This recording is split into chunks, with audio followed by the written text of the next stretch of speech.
В рязанском поселке Храпово храм освящен в честь праздника Покрова Пресвятой Богородицы.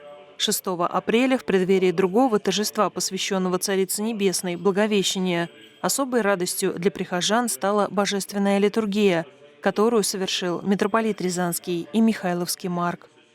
«Призри с небесия Божих, и фишт, и посети виноград сей, и утверди, егоже насади, десница Твоя».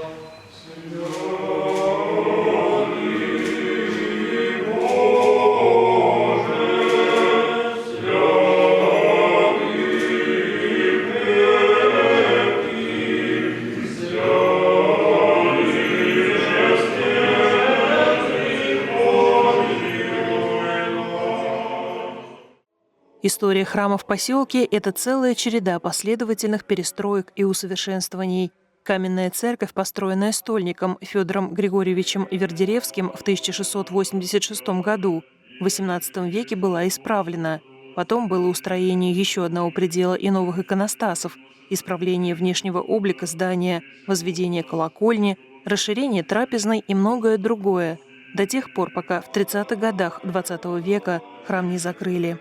Имущество разворовали и уничтожили. С 1990 года начался новый этап жизни храма в его исконном статусе.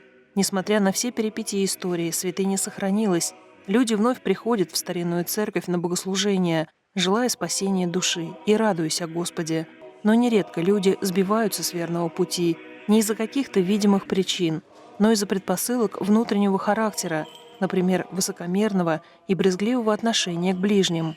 В храме в этот день читался отрывок из Евангелия от Марка, повествующий о призвании Левия, будущего апостола Матфея, и о последующем посещении Господом его дома. Обращает на себя внимание полное негодование реакция книжников и фарисеев, ставших свидетелями этого события. Господь отвечает на их недовольство мудрыми словами. Нездоровые имеют нужду во враче, но болящие.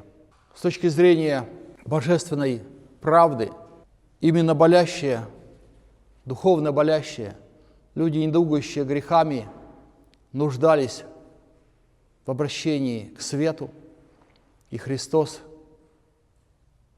старался с ними общаться и призывать их к покаянию.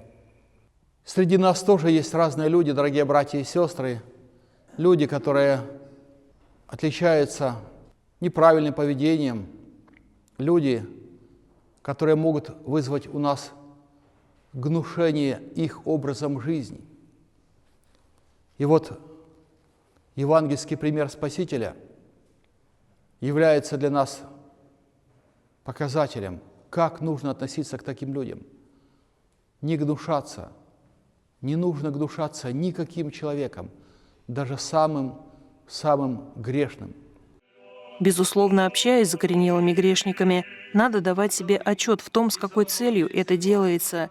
Если в таком общении человек уподобляется им и начинает вести такой же грешный образ жизни, это одно. Когда же речь идет о призвании грешников к покаянию, тогда не нужно гнушаться никакого грешника, отказывая ему в делах милосердия. Напротив, каждый христианин должен стараться привести ближнего, глубоко погрязшего в грехах, к познанию истинного света. Елена Цыганова, Рязанская епархиальная телестудия «Логос».